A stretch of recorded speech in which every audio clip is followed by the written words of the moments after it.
Good morning, everybody, and welcome to the latest drop-in session. This morning, we're going to have a look at some of our favorites from the Skore template library. So I'm going to jump straight in. So I'm going to start with some of the basics just to remind people a little bit about the template library and where to find it. So once you're in at your Skore workspace, you're, I'm sure, all familiar with the layout of the workspace, and at the top we've got the button for creating or adding a new process to the workspace. One of the things, actually, just as an aside, I think Colin's going to be publishing something on the community later today or early next week. We've been making some small improvements to the way that works, so look out for that in the next few days. But the one I want to point your attention to is the Browse Skore template library at the top. So again, just highlighting this, we've had a few questions recently, people asking where to find the template library. So it's the button at the top of the workspace. And if I click this, let me just move the Zoom panel out of the way because I can't see where I'm clicking. So I click on the Skore template library, it opens up where we can browse the library. You can search for templates here, or as I say, you can just scroll through and see the various templates. We try to, where it makes sense, to include a screenshot of the template and a short description of what's in there. And with any of these, you can click the preview button. So if I click preview, that will open up a viewable version of the process, or the template that you're looking at. So you can go through, you can click around in there to get a feel for what the process looks like. And then in most of them, we do include a button where you can click to add it to your workspace. Or if you go back to the template library, there is a button there, which is add to my workspace. When you click on that, it takes you to another screen with the same description on it, and then an option to select your workspace. Now, we know, depending on the type of user you are, some of you will just be only ever using one workspace, so that's what you'll see when you go there. In some environments, for example, if you're working in consulting, you may have multiple workspaces, so there'll be a list that you can choose from, so you can select the right workspace to add the template to. In terms of our favorites, or from the library, there's certainly a lot that I could choose from. In fact, any one of them is a great process, a great template. But what I thought I'd focus on this morning is some of the ones that aren't actually processes, or don't start with a particular process view. And in fact, I'm going to pick on the business model canvas, and I'm not sure if you're all familiar with that, but when we have shared these and promoted these on social media, these have been some of the most popular ones. So we thought it'd be worth just sort of taking through, describing a little bit about what they are and how they work. It's certainly a tool that we've used internally at Skore and with other companies as well. So just to quickly show you, if I click on the preview button, what you get when you choose the business model canvas. I'll explain a little bit how it works and then explain what it is in a second. But essentially, it's actually just an image of this. As they call it, the canvas. It's essentially a chart. It's an image that's embedded onto the back of onto a process within Skore. And then the idea is that you would use sticky or note boxes to add information to the canvas. So let me talk a little bit about what the business model canvas is. And I have an example up here which actually has been filled in using an example company. So bit of background: business model canvas was developed by there's a chap called Alex Osterwalder, and I forget his colleague's name, but they were both working out of the University in Lausanne.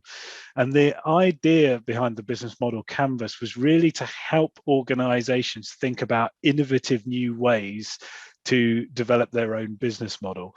So just one of the reasons we love it at Skore is just like what we do with process. It's about trying to simplify what are often very, very complex concepts. And the real thinking is about thinking about your business at a very, very high level, and then using the canvas to experiment or innovate and think about what are different types of business model that we could be employing and to differentiate ourselves within the market. So the business model canvas is made up of all these different sections. You can see we've got key partners, key activities, value propositions, through to customer segments at the top. And at the bottom, we've got cost structures and revenue streams. And a very simple way to think about it is if you drew a line straight down the middle, everything to the right of that line is all of the stuff that happens front of house in a business. And everything that's on the left is the other things that happen backstage within the business. And it really starts around the concept of the value proposition and the customer segments. So as a business, who are your customers? And what is the value that you're selling them? So this example here is around an espresso products, which I'm sure that you're all familiar with, Nespresso coffee from Nestle. And this was actually one of the early examples that Alex Osterwalder used to demonstrate the canvas. So in terms of the value propositions they offer, they do two things essentially. They're offering barista style coffee in your home, and they deliver that through machines that you can go out, cost effective or accessible machines that you can go out and buy to have in your kitchen, and then consumable coffee pods that you put inside them. And so you can then see that it allows you to think about, okay, how do we reach our customers? So they majored on this idea of having an exclusive club, rather than going through traditional retailers to sell the pods. Whereas the machines, which they needed to get out to people first of all, would go through maybe more traditional retail channels. You could get a Debenhams, or you used to be able to get a Debenhams or John Lewis or somewhere like that, and you could buy the machine. You would then become a member of the club. And when they set it up initially, they had call centers which you phoned up, and then they would mail or send by mail send the pods to you. Yeah, and you can then break down the different customers segments, so they sell both to households and business and so on. But what it allows you to do is very, very quickly start to think about all those different things, and to deliver this to your customers. What are the key activities we're going to do? Well, marketing is going to be key. Business to customer distribution. We need production for the coffee pods. Who are our key partners to make this work?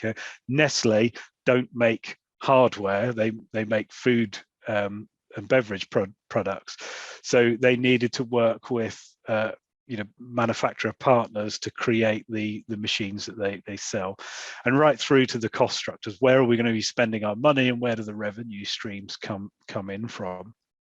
So again, all about a very, very high level concept. And you can see I've used the sticky notes here, or the note boxes, to drop them on, and change the color of the note boxes just to highlight the difference between how they would use the machines versus the pods. So you can see the machines, I've used the yellow note there, it's retail, whereas an espresso pods would be more through mail order and so on, off call center or website, that sort of thing. So you can really start to see how those different things happen. And as I said, you could either baseline initially and then start to go, what if we've traditionally sold on-premise software, but we're now moving to a cloud-based solution? You could start to experiment with those building blocks to work out how they might fit together. Now, the interesting thing about doing this in Skore is it's a great sort of high level conceptual view of the business, but the ability to then link through to other things within your repository. So for example, in your key activities, these tend to be the key processes that are supporting your business model. So just as an example here, I've linked a marketing one. So using the simple linking technique that we do within Skore, which if you're not familiar with it, you can find from the help menu. Here I've just linked to a marketing process. So if I click on that, I could then jump straight to that process within there. So I can really start to link the high level conceptual stuff about how the business model works through to the actual processes of how they actually work. So again, if you were looking at that from an innovation point of view and thinking, what if we did this differently? You could then link and go straight to those processes and say, okay, well, what's the potential impact? Do we need to do marketing in a different way if we want to do this? If we want to explore this different business model. Okay, and then I'm going to then look at the other canvas example, because the other one we have in the template library is the value proposition canvas. And again, this was another piece of work done by the same team at Strategizer who created the business model canvas. But what they did this time is this was all about taking the value propositions that you're offering to your customers, drilling down into that into more detail, and understanding how you articulate those value propositions and what really makes them up. And it works in exactly the same way. And again, what I've done here is actually linked one together. The value proposition that I actually link to here is a very different one. I've picked a Tesla electric car as the example, but you could see how you could link them together, and you may have multiple value propositions on the business model canvas. This template works in almost exactly the same way, in that it's an image. Let me just zoom out a little bit so you can see it. It's an image that we just save on the background of the canvas, and then you just use note boxes to put the boxes to describe the different pieces of the canvas. And here what you're doing is, although I sort of drill down on the value proposition section of the business model canvas, it's looking at that relationship between your value proposition and your customer segment. So you would do one of these canvases for each of your value propositions and each of your customer segments. I won't go into too much detail how this works, but essentially what you can start at either end, either the left or the right. And you know, if you start on the left, you start by defining what are my products or services. If you go to or if you jump then to the right, you say this customer. So in this case, we're talking about the Tesla electric car. The target customer is a middle class male professional on a salary of £100,000 plus. And you would start to talk about, they talk about customer jobs. So that customer segment, what is it that they do? Here they talk about being different, the occasional long distance trip, commute to work. I want to look successful to colleagues and others, and I want to go where I want, when I want. And then it's all just about thinking about what are the gains that this brings? What are the pains? What does your products and services do to relieve those pains or create those gains? And it's really just, again, it's a tool for helping you sort of brainstorm all of this stuff, and then sort of picking out the key thoughts and phrases of how you might then describe it. So we see these as being quite valuable in terms of process, because often when you're designing a new process, because you're delivering some sort of new service or new value to your client. So actually running through an exercise thinking about how do we articulate that value before you design the process can actually help make sure you're meeting the right, you're actually achieving those gains that you're suggesting that you can make. So it's really designed as a kind of pre-thinking tool, and to put that structure at a very high level around what it is you're doing. Could be a physical product, or it could be a process or service that you're offering. But the essential building blocks of it is, say you can take the template from the library, and then you use the sticky notes to facilitate a conversation around them. It's essentially like a virtual whiteboard in that case. I think what I'll do is I've got one other one that I want to show you, and then I'll open up to questions. So I think the other template that I was really keen to show you, I think I've got that's the value proposition again. The other one I was keen to talk about is one that, again, that we found very popular, is the business on a page. and talk a little bit about the purpose of this. So again, it's a nice layout, but it is still designed to be a process to some extent. The bit of background of where this came from.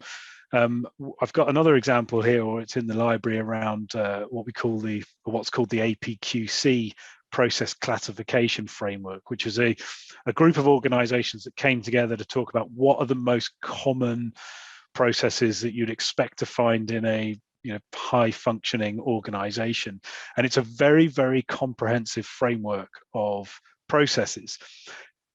And for most business, it's a little bit overwhelming. And actually, we see a lot of small to medium-sized businesses really keen to get their processes in order and cleaned up and start the journey of process improvement. But one of the things they find very difficult is getting started. Where do we start with the process? Which process do we look at first? And as experienced consultants, we'd often found ourselves doing this, very naturally doing this time and time again. We'd go and speak to a business, often start with a blank page, and we always knew that in whatever organization you went to, they would pretty much do the same thing at a high level, right? They maybe do some sort of research and development or innovation work. They'll do some sort of strategy setting and planning. They'll do marketing, sales, some sort of product or service development, some sort of delivery, aftercare, and then you'll have a bunch of supporting things like HR, IT, and so on. And for us, that was fine. We could go and have a conversation with a business owner or a management team and draw that out and get them to sketch that out on the screen. But not everybody was sort of as comfortable as doing that. And so that's really where this came from. It's about providing some structure for when you go and talk to that team up front. These are the key things that you're going to talk about. And there's no reason why you can't change these. You can change these boxes, you could delete them, you can add extra ones in depending on what the type of business is, but it's a starting point. And you can see how we've really separate out the operational activities. These are the stuff you do to deliver value to your customer, versus the supporting activities, which are the things you need to do to make sure you can deliver the operational activities. And this is really valuable when you sit down with that senior management team. So you can actually go through, if I drop into edit mode, I'll show you. You can actually go through and start then using Y boxes to join and turn it into a real process flow, because that really starts to help you understand what are the handovers between one thing and another. Great one is say products, develop a new product and services into marketing. What is it like? How do we know that something's ready for us to go and take it to market? And so having a discussion about that Y box is a really valuable thing to do with that leadership team. The other thing that's really, really important is trying to define who owns each of these areas. And the amount of times I've been with small or even medium-sized businesses, and that initial conversation ends up with the MD or the CEO, on every single box. And you can't run the organization. You really have to think about how do we break their organization down into different areas of responsibility. So it's really powerful in generating that conversation. And of course, once you've had that conversation, it's your framework, right? If I'm now focusing on marketing or sales, for example, I can create my detailed view and I can go and start mapping those processes straight underneath them. So it's about providing a framework up front.